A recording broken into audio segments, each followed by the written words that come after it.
31장 오늘 1절부터 9절까지의 말씀을 보았습니다.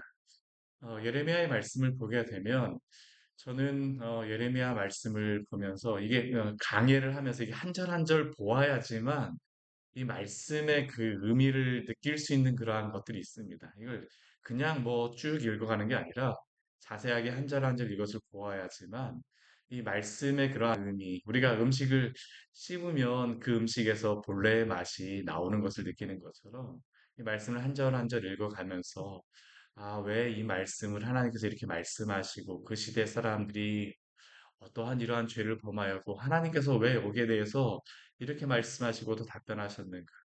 저는 예레미야 말씀을 보면서 느껴지는 그러한 게 이스라엘이 그냥 범죄해야 하면 그 이스라엘이 그냥 편에서만 본다면 뭐 이게 우리가 영화 같은 걸 보게 되면 그렇잖아요. 한편에 그 두 명의 대상이 있다면 한편에 어떤 사람을 이렇게 쭉 보여주다가 또 반대편에 있는 사람을 이렇게 보여주는 것과 같이 저는 성경을 볼 때 이 두 가지의 모습을 동시에 봐야 된다고 생각합니다. 그리고 또 우리 자신의 모습도 이걸 봐야 됩니다. 그런데 저 예레미야 모습을 보게 되면 이스라엘 백성들의 지금 상황 가운데에서는 이스라엘 백성들이 자신들의 모습만 보면 무엇만 보일까요? 왜 이렇게 우리가 고난을 받고, 왜 우리가 이렇게 힘들고, 왜 우리가 이렇게 고난을 당하여만 하는가? 지금 이게 그 이스라엘 백성들이 예레미야에게 그렇게 반항적으로 이야기하고 예레미야를 그렇게 미워하고 죽이고자 하고 거짓 선지자들이 일어나는 이유가 바로 그것 때문입니다. 예레미야를 향한 그러한 불만도 있지만 하나님을 향하여서도 지금 이해하지 못합니다. 왜 하나님 저에게 이러셨어요라는 게 바로 이스라엘 백성들이 하나님께 대하여서 가지고 있는 그러한 마음이죠. 근데 이것을 반대로 다 우리가 같은 상황에 대해서 반대로 다 우리가 하나님의 편에서 한번 생각해 보았으면 좋겠습니다. 하나님은 하나님 나라에 이스라엘 백성들이 와서 살기를 원하십니다. 그 축복을 누리기를 원하십니다. 우리가 하나님 나라에 우리가 만약 천국에 간다라고 생각을 한번 해보십시오. 지금 이스라엘 백성들이 가나안 땅에 들어갔다라고 하는 것은 어쩌면 이 땅 가운데서 하나님이 약속해 주신 그 가나안 땅에 들어간 것이잖아요. 뭐 하나님의 그 천국 백성으로서의 그 삶을 누리게 하는 것입니다. 가나안 땅에서. 근데 우리가 천국에 들어갔는데 여전히 천국에 들어가 살 때 만약 그 천국에 들어가 사는 사람이 여전히 살인자로 살아가고 여전히 가늠하는 사람으로 살아가고 여전히 거짓말하는 사람으로 살아가고 여전히 미워하는 사람으로 살아가고 여전히 그 안에서 그 원망하고 불평하고 싸우고 그냥 뭐 그 안에서 욕하고 막 그러한 삶으로서 천국에 살아간다라고 한번 생각해 보십시오. 합당할까요? 합당하지 않습니다. 합당하지 않습니다. 그 땅에 합당하지 않은 것입니다. 이스라엘 백성들의 죄악이 무엇일까요? 우리가 이렇게 본다면 하나님께서 하나님 나라에 지금 약속하신 땅에 살게 하셨습니다. 근데 그들은 그곳에서 지금 무엇을 하였던 것입니까? 하나님의 백성답게 살아가지 못하였던 것입니다. 하나님의 백성답게 너희는 이곳에 와서 사랑하는 말을 하며 살아가. 얼마나 좋습니까? 우리가 그렇게만 말하며 살아가기는 얼마나 행복할까라고 생각하지만 거기에 다 하나님이 구원하신 그 백성 그곳에 가서 그렇게 하며 살아가는 겁니다.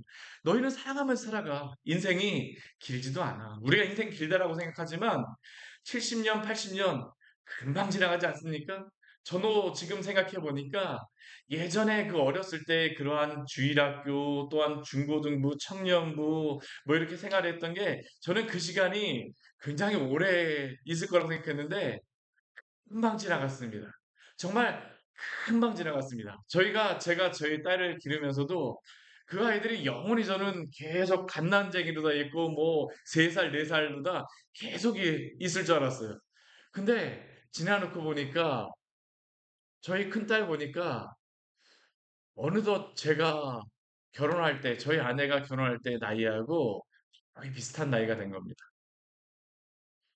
금방 지나가더라고요. 금방 인생이 길지 않습니다.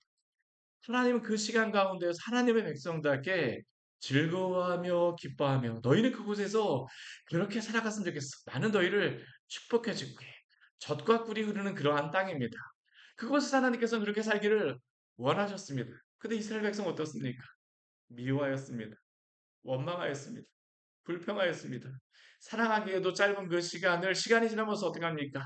미움과 다툼, 원망과 또한 이 시간이 지나면서 어떻습니까?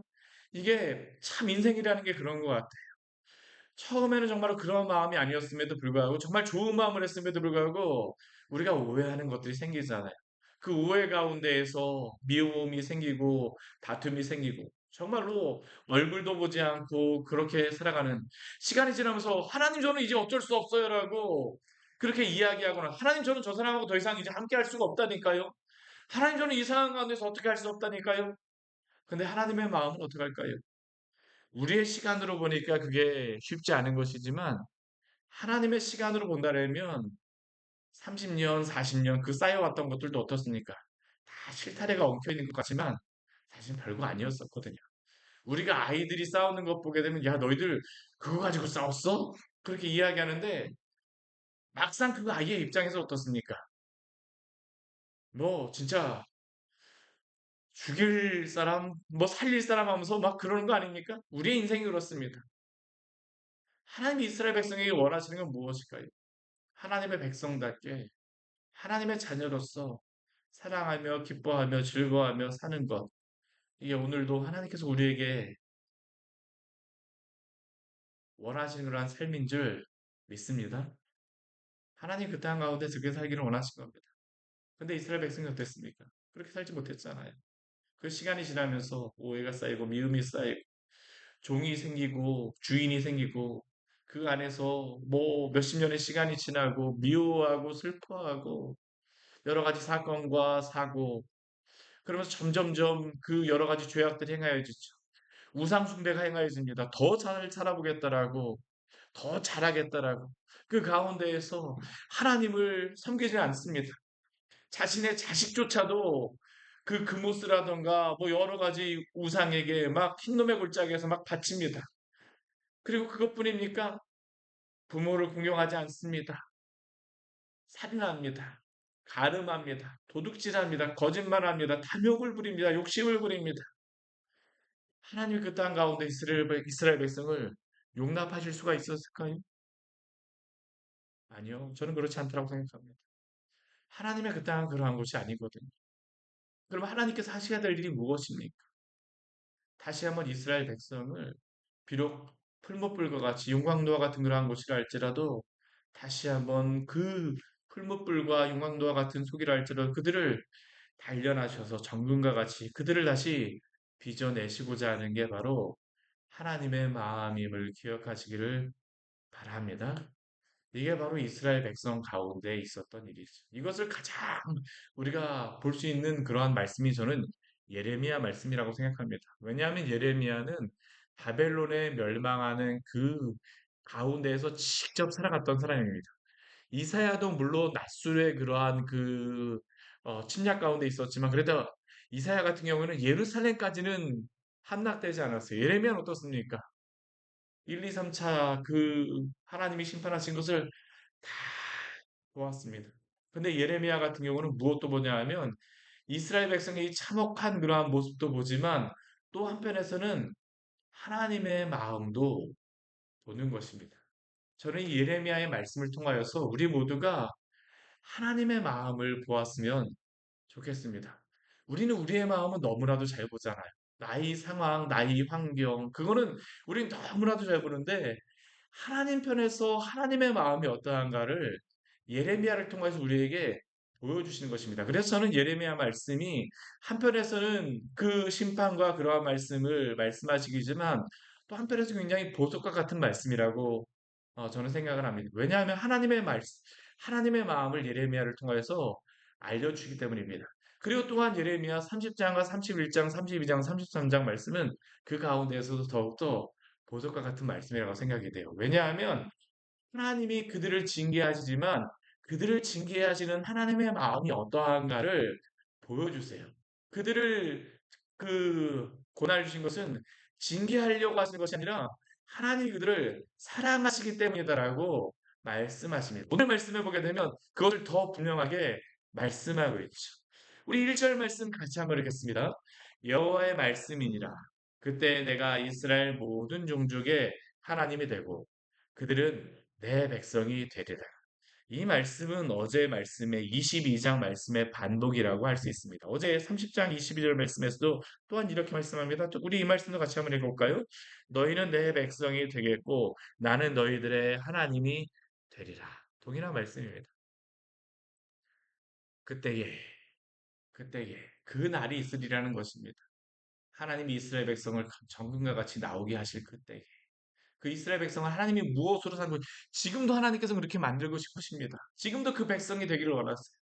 내가 이스라엘 모든 종족의 하나님이 되고 그들은 내 백성이 되리라. 이것은 하나님과 이스라엘 백성이 언약을 세울 때 언약 그 약속의 명령, 언약 문구로 항상 주셨던 말씀이 바로 이 말씀입니다. 나는 너희의 하나님이 되고 너희는 내 백성이 되리라. 이들이 하나님의 백성이 되고 하나님께서 이들의 하나님이 되신다라는 것은 이들이 백성이 될 만하여서 백성이 되었습니다. 이들이 하나님을 하나님으로 받을 만한 존재이기 때문에 하나님이 이들에게 하나님이 되어 주셨습니까? 아닙니다. 하나님이 언약을 맺어 주셨다는 것은요. 하나님이 피조물과 언약을 맺으신다는 건 사실은 말도 되지 않는 것입니다. 한번 생각을 해 보십시오. 우리가 이 컵하고 언약을 맺는다는 게 말이 되어집니까? 우리가 뭐 이 컴퓨터하고 언약을 맺는다라는 게 말이 되어집니까?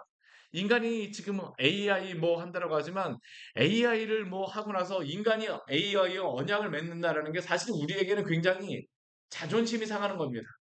AI가 무엇을 한다라고 하기는 아무리 발전한다라 해도 그 무엇 한다라 해서 우리가 그것과 뭘 한다는 것은 자존심 상하는 것입니다. 그렇지 않습니까? 왜 그렇습니까? 우리가 이러한 것들을 만들었기 때문이죠. 근데 하나님께서는 자신이 창조하신 피조물, 그 사람과 언약을 맺어 주셨습니다. 하나님은 사실은 사람과 언약을 맺을 필요가 없으세요. 힘이 없으십니까? 능력이 없으십니까? 하나님이 전지하신 하나님이시며 전능하신 하나님이시고 영원하신 하나님이십니다. 인간은 아무리 뛰어나다 할지라도 한계가 있을 수밖에 없어요. 아무리 인간이 뭐 능력이 뛰어나다 할지라도 100년 이상 사는 사람 많지 않아요. 200년 이상 사는 사람 있습니까? 아무도 없습니다. 인간은 한계가 있을 수밖에 없어요. 그런데 영원하신 하나님께서 인간과 언약을 맺어 주셨습니다. 내가 너희의 하나님이 되고 너희는 내 백성이 되리. 이 말 자체만을 들었을 때 우리는 눈물이 쭉 흐르면서 하나님의 사랑이 바로 이것이군요. 우리는 감격해야 됩니다. 이것 자체만으로 얼마나 큰 은혜의 말씀인지 모릅니다. 내가 이스라엘 모든 종족이 하나님이 되고 그들은 내 백성이 되리라. 근데 이 이스라엘은 어떠한 백성입니까? 우리가 알잖아요. 우리 2절 말씀을 보게 되면 애굽에서 구원받을 때 그러한 상황을 하나님이 다시 한번 언급하시는 거거든요. 칼에서 벗어난 백성, 애굽 왕의 그러한 바로의 압제에 있었던 백성. 자신의 자녀조차도 지킬 수가 없습니다. 자녀를 나일강에 띄어보낼 수밖에 없는 그 아픔이 있는 그 백성. 근데 하나님께서 어떻습니까? 그들을 내 백성 삼아 주셨습니다. 출애굽기에서 이 말씀이 나옵니다. 나는 너희의 하나님이 되고 너희는 내 백성이 되리라. 칼에서 벗어난 백성이라고 하지만 칼에서 건져낸 내 백성입니다. 그리고 그 백성이 어떻게 하셨습니까? 광야에서 은혜를 베풀어 주셨습니다. 광야는 어떠한 곳이었습니까? 하나님께 대해서 끊임없이 불평하였던 장소였지. 그럼에도 불구하고 그 끊임없이 불평하고 원망하는 이스라엘 백성들에게 날마다 은혜를 베풀어 주셨습니다. 제가 종종 말씀드리지만 광야의 만나는 무엇일까요? 하나님의 새벽 배송입니다. 요즘에 우리 쿠팡이라던가 뭐 여러 가지 그러한 사이트에서 새벽마다 오잖아요. 만나 하나님께서 새벽마다 베풀어 주셨던 그 은혜입니다. 요즘에 뭐 쿠팡 새벽 배송하다니 하나님 먼저 시작하신 것입니다. 날마다 먹을 것을 주시고요. 날마다 가는 곳마다 물이 막 튀어나왔습니다. 하나님의 은혜입니다. 제가 그 이스라엘 백성이 걸었던 이스라엘 쪽의 광야를 그 바란 광야라고 갔었거든요. 정말 아무것도 없습니다. 여기에서 어떻게 살아갔지? 여기를 어떻게 갔지? 이해가 되지 않습니다. 근데 어떻게 그곳에서 그들이 먹을 게 있었고 마실 게 있었습니까? 하나님 그곳에서 먹이시고 입히신 것입니다. 날마다 은혜를 베푸셨어요. 그리고 그 다음에 어떻습니까? 우리 2절 뒤에 보게 되면 곧 내가 이스라엘로 안식을 얻게 하러 갈 때에 이스라엘 백성은 안식을 얻었죠. 어디서 얻은 것입니까? 하나님이 약속하신 그 가나안 땅, 적과 꿀이 흐르는 땅. 그들이 전쟁했습니까? 아닙니다. 우리 첫 번째 가나안 땅에 여리고성 할 때 그들 칼 가지고 싸우지 않았어요. 그냥 그들은 그냥 걸었습니다. 소리 한번 질러봐. 네, 와. 마지막 날 일곱 번 질러봐. 와, 와, 와, 와, 와, 와, 와, 와. 어떻게 됩니까? 여리고성 무너집니다. 하나님이 주셨어요. 그 땅을 하나님이 그렇게 얻게 하셨습니다. 해를 멈추게 하시고 달을 멈추게 하시고 벌을 보내시고 우박을 보내시고 하나님이 승리케 하셨습니다. 근데 이스라엘은 어떻게 했습니까? 또 하나님께 범죄하였습니다. 그럼에도 불구하고 그들에게 하나님이 나는 너희를 버렸다라고 그냥 하신 게 아닙니다. 그들에게 징계하십니다.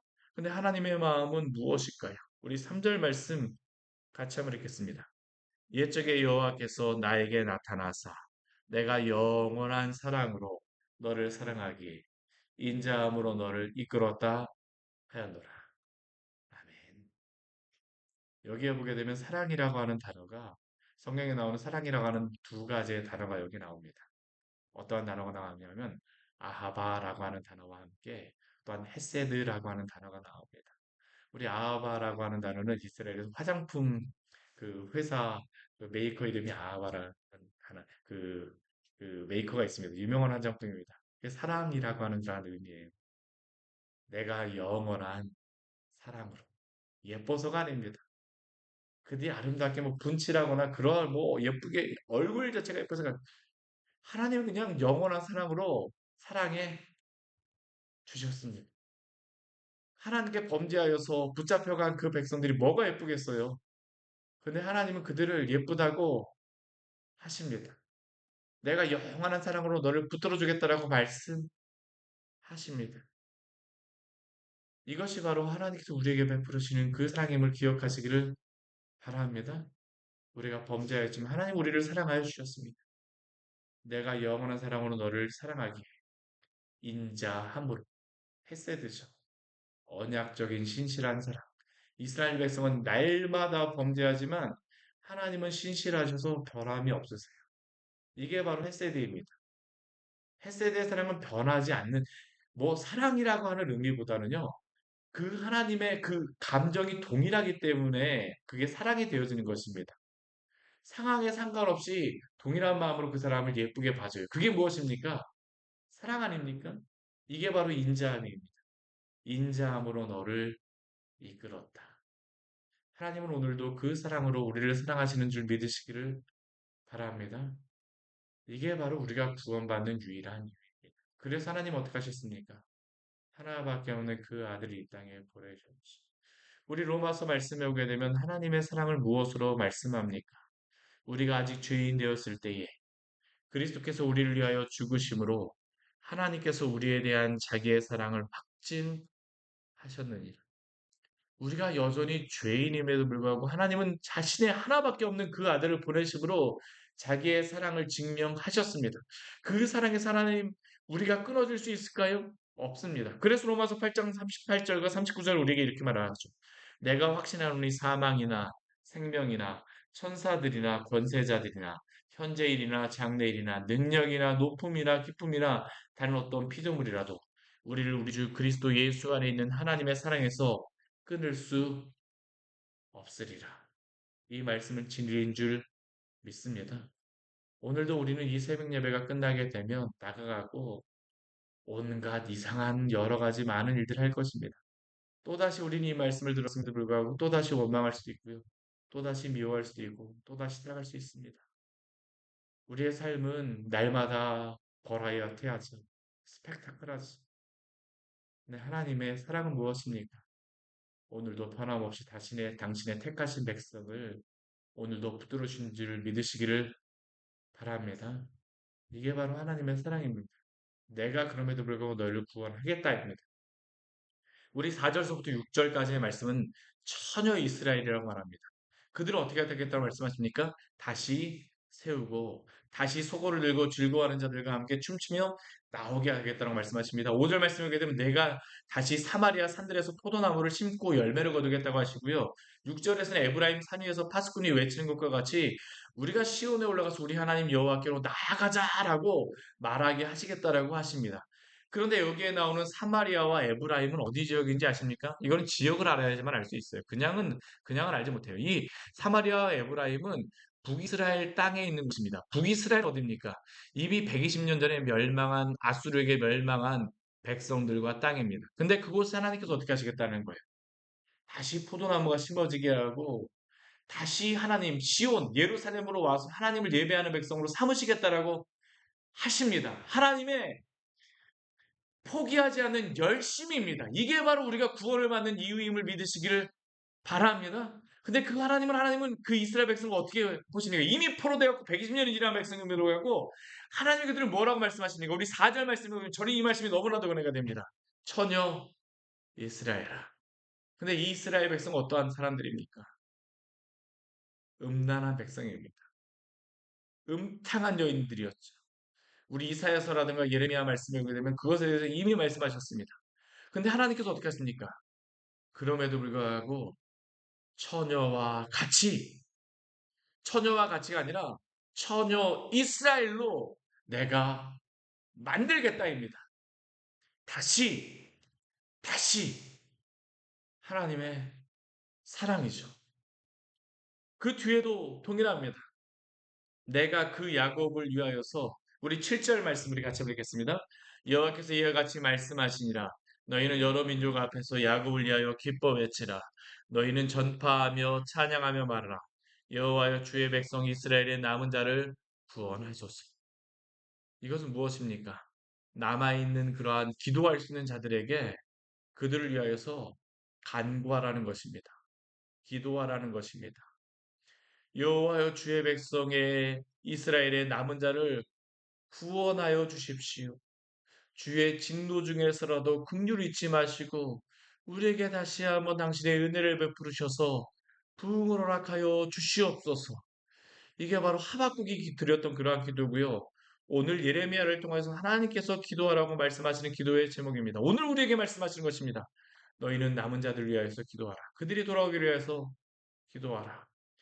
우리 8절 말씀은 하나님은 어떻게 하시겠다라고 말씀하시니까 북쪽 땅에서 인도하며 땅 끝에서 모으리라. 이 북쪽 땅은 어디입니까? 아스르와 바벨론이 있는 그러한 땅입니다. 포로로 붙잡혀 있는 가 있는 땅에서 하나님 그 포로들을 모으시겠다라고 말씀하십니다. 땅 끝에서부터 인도하여 내시겠다라고 말씀하십니다. 그 사람들 어떤 사람입니까? 맹인, 다리 저는 자, 잉태한 여인, 해산한 여인. 이 사람들은 누구일까요?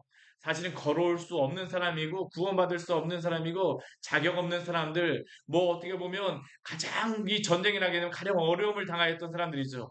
근데 하나님께서는 이 한 사람 한 사람까지도 잊지 않으시고 이곳으로 돌아오게 하시겠다라고 하나님이 약속하시는 말씀입니다. 하나님의 복은 무엇입니까? 빈부귀천, 남녀 차별 없습니다. 가난하다라고 해서 복음이 그 사람을 차별하지 않습니다. 부유하다라고 해서 그 사람에게 특별하게만 하지 않습니다. 하나님 앞에서는 동일하게 하나님의 그 은혜를 오늘도 베푸십니다. 그 돌아오는 사람에게 하나님이 원하시는 것은 무엇입니까? 우리 9절 말씀 같이 읽겠습니다. 그들이 울며 돌아오니 나의 인도함을 받고 간구할 때에 내가 그들을 넘어지지 아니하고 물 있는 계곡에 고든 길로 가게 하리라.